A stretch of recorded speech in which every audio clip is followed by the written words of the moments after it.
Hey, salut tout le monde, c'est Zogma, j'espère que vous allez bien. On se retrouve aujourd'hui pour la présentation des jeux auxquels j'ai joué ces 10-15 derniers jours. Je ne sais plus quand était la dernière vidéo de ce type, peut-être la semaine dernière d'ailleurs, je ne sais plus.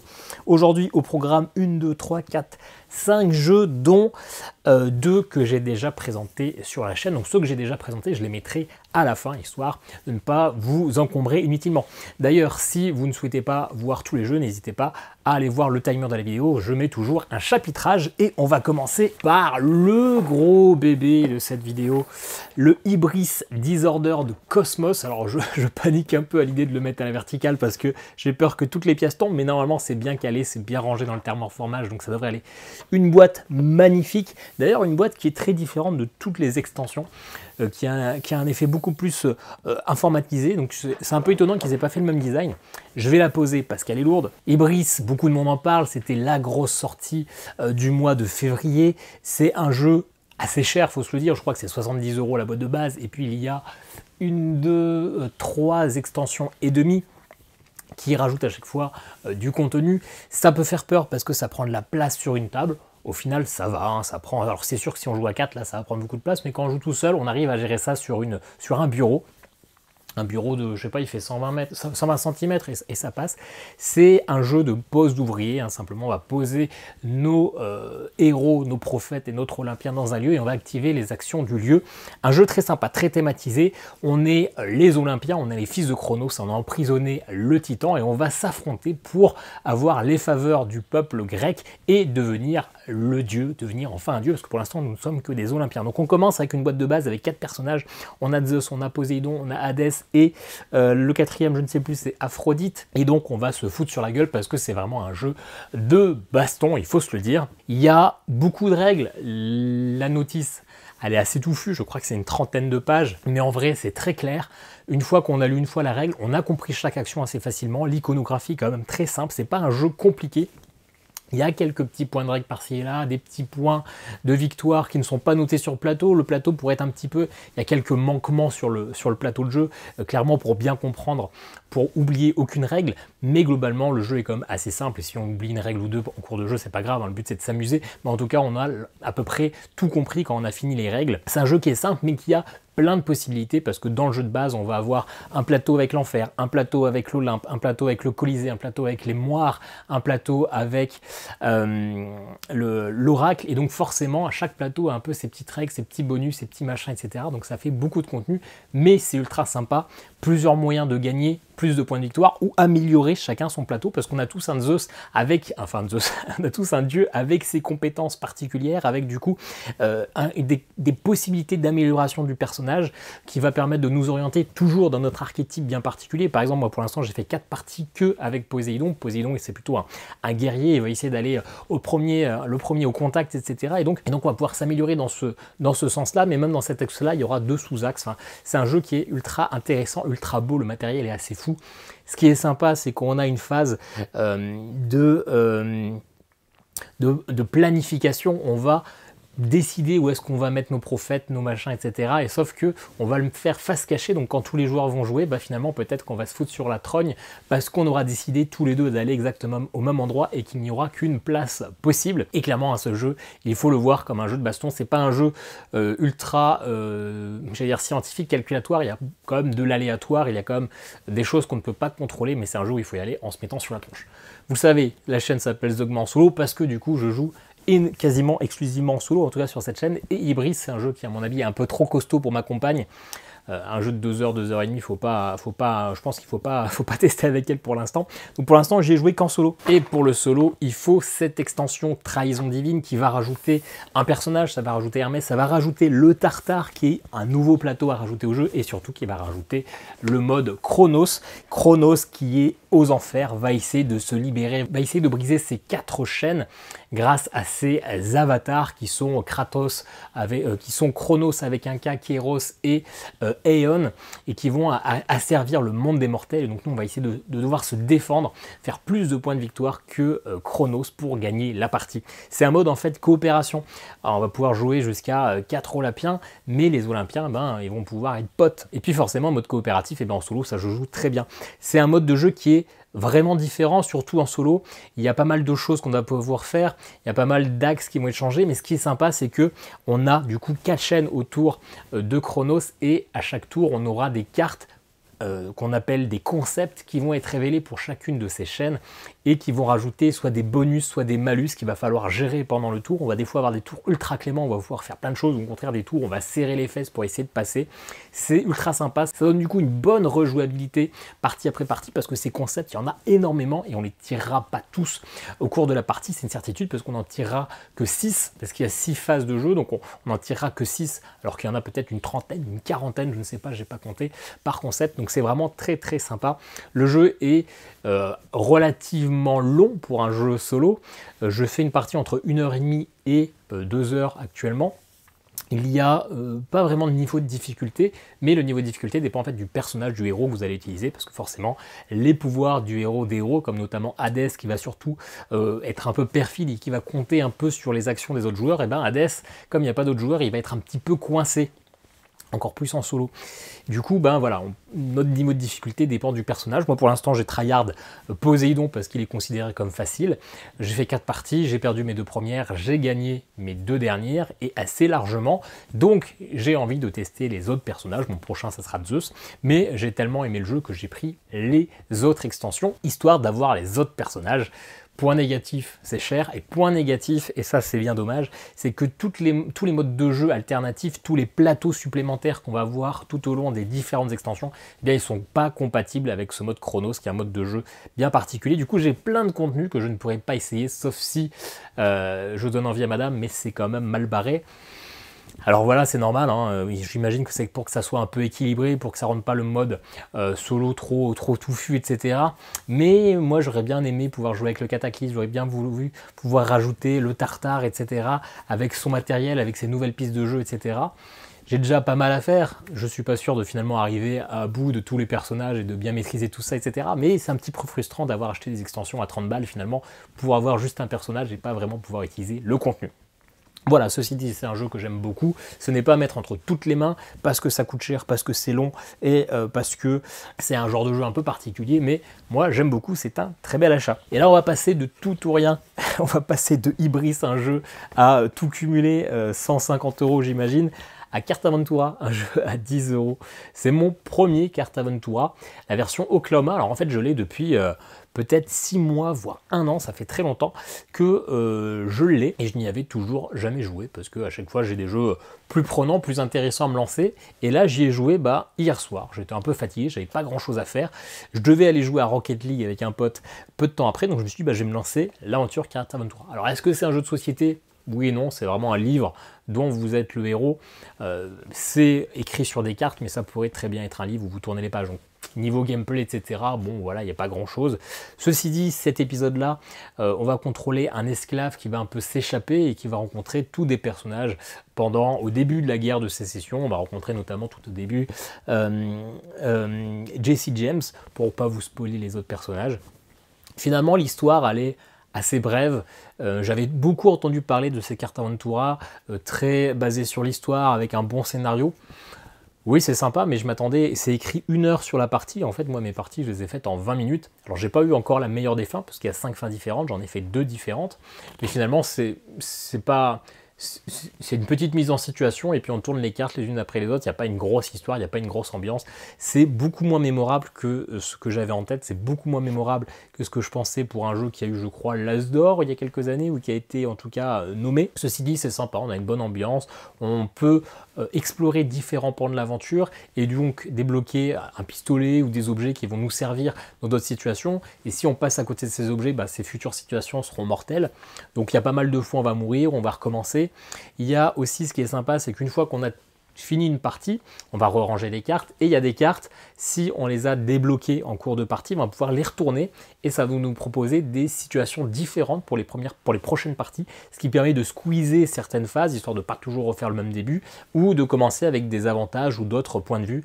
Ça, j'ai trouvé ça plutôt sympa de finalement pas toujours recommencer du début, parce que le genre de livre dont vous êtes le héros, toujours faire la même chose dès le début, c'est toujours un petit peu problématique. Voilà, un jeu sympa, ça coûte pas cher, c'est un jeu finalement très familial, mais un peu moins, c'est écrit immersif. finalement j'ai trouvé ça un peu moins immersif parce que j'ai trouvé que ça survolait un peu. Il y a quelques cartes pour baser l'histoire, mais voilà, je m'attendais à plus de scénario, plus de contextualisation. Finalement, je suis un esclave, j'essaie de me barrer, mais finalement tout le côté historique qu'il y a autour, il est présent, mais ça finalement agit assez peu sur le scénario. Voilà, troisième jeu de la vidéo, Jeanne d'Arc, Orléans, Joe and Wright, qui est sorti cette semaine, et c'est un jeu que j'ai récupéré aujourd'hui. J'en ai fait 3 parties juste avant de faire la vidéo. Alors clairement, en préambule, Orléans, je n'y ai jamais joué, je ne sais pas vraiment de quoi ça parle, je ne sais pas exactement quel genre de jeu c'est, donc je ne vais pas pouvoir vous faire la comparaison, je ne sais pas si c'est un bon Orléans, je ne sais pas si ça prend juste la licence ou quoi, je ne sais pas. Vous me direz, vous qui êtes sûrement plus connaisseur que moi sur le sujet. C'est un jeu finalement, j'ai fait 3 parties, mais je ne sais pas trop quoi en penser pour l'instant. Alors déjà, ça s'appelle Joe and Wright parce qu'on ne va pas retourner des cartes, on ne va pas rouler un dé, on va aller piocher des jetons dans un sac, des jetons, on va les piocher à l'aveugle, sachant qu'on en aura sorti 2 du sac au départ, histoire que tous les jetons ne sortent pas à chaque tour. Et donc, on va tirer ces jetons, on va en tirer, on va en piocher, on va en poser 5 sur la table, et tour après tour, moi ou Jeanne d'Arc, qui est l'automa, eh bien on va choisir un jeton et faire l'action qui correspond à ce jeton. On va avoir plusieurs possibilités, soit faire l'action du jeton, soit au bout d'un moment, on aura suffisamment d'argent pour acheter des cartes qui sont placées sur la table, et ces cartes-là vont nous permettre de changer l'action du jeton. Par exemple, vous avez une action soldat. L'action soldat, l'action de base, c'est d'avancer d'une case sur un chemin vers une autre ville.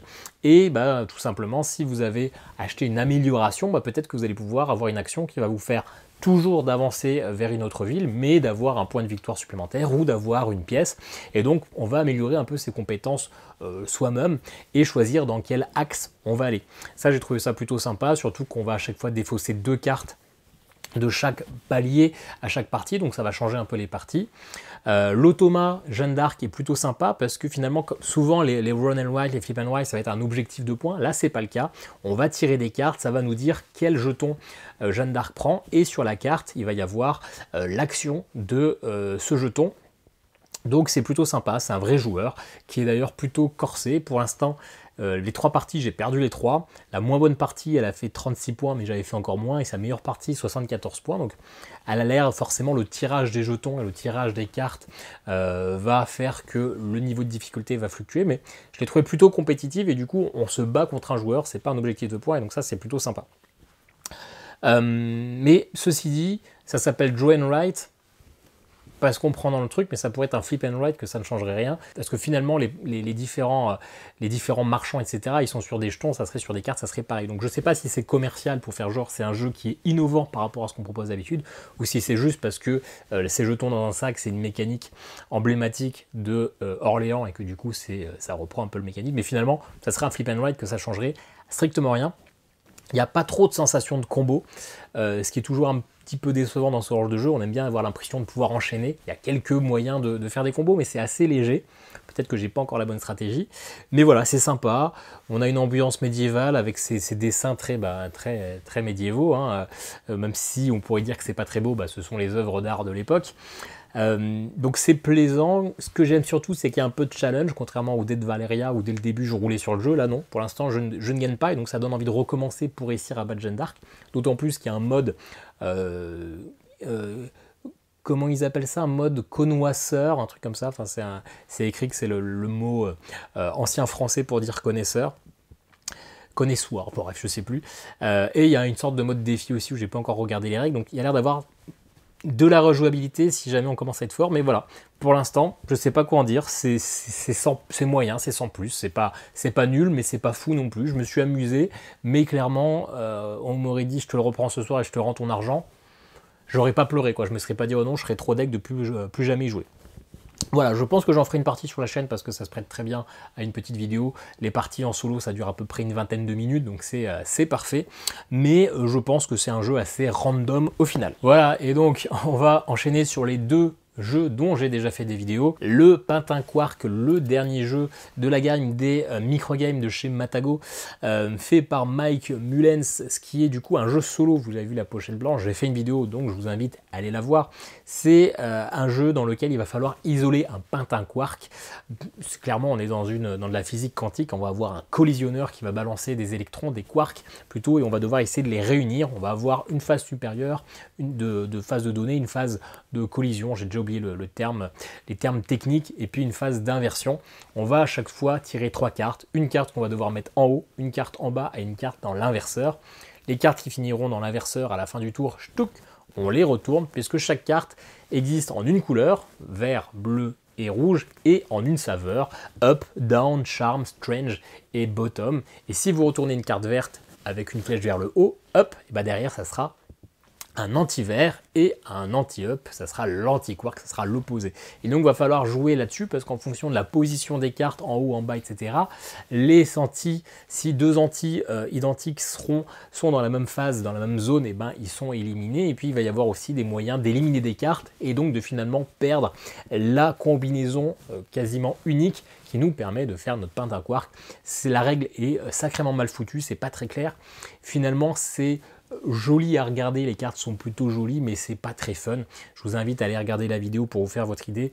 Elle n'est pas très longue, mais voilà, pentaquark, c'est une déception. J'en ferai quelques parties de temps en temps parce que c'est pas très long et que j'aime bien quand même augmenter mon taux de victoire, mais clairement c'est pas le meilleur jeu de cette catégorie. Une déception, et sûrement la déception de ces dernières semaines. Et par contre le jeu qui n'est pas non plus une déception, et d'ailleurs qui a fait un peu envoler ma chaîne, parce que la première vidéo sur Dice Throne Adventures a fait 1200 vues en 2 semaines, elle m'a fait gagner je crois une quarantaine d'abonnés, c'est assez fou. Et bien Dice Throne Adventure, le Kickstarter que j'ai reçu avec forcément la saison 2 et tous les personnages, j'en ai fait 2 vidéos pour les 2 premières phases, 2 premiers scénarios. Je vous invite à aller la voir si ce n'est pas déjà fait, mais je pense que vous l'avez vu parce qu'elles ont fait plus de vues que mon nombre d'abonnés. Dice Throne Adventure, c'est la version coopérative, la version dungeon crawler de Dice Throne, moi un jeu d'affrontement que j'adore, un jeu où on lance des dés à la manière d'un yams. On a 3 lancers pour essayer de faire une des combinaisons de notre plateau. On avait 8 personnages au départ, tous différents. Là on a 8 nouveaux personnages supplémentaires, encore plus différents, avec totalement des thèmes différents. C'était plutôt du fantastique au niveau de la première session. Là on va plutôt être sur du futuriste ou de l'actuel, avec des samouraïs, avec des pistoleros, avec un général, un commandant de guerre, etc. C'est très sympa, leurs mécaniques de gameplay sont tous différents, mais moi ma compagne n'aime pas les jeux d'affrontement, elle n'aime pas qu'on se foute sur la gueule, et donc bah, j'étais frustré avec toutes mes boîtes et ne pas pouvoir y jouer.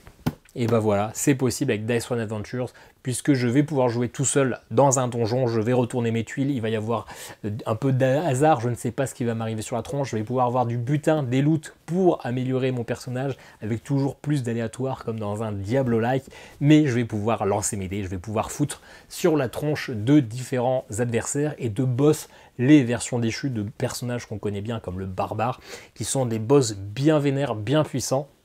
Il y a un système de campagne, mais vous n'êtes pas obligé de faire la campagne, vous pouvez simplement vous amuser à faire des petites phases de donjon ou des petits combats de boss. Le jeu est ultra fun, ultra sympa, c'est un matos de très belle qualité. La boîte est exceptionnelle, j'adore ce design, j'adore sur le côté ici le moine déchu. Et c'est qui? C'est le pistolero qu'on voit avec? Tout à fait.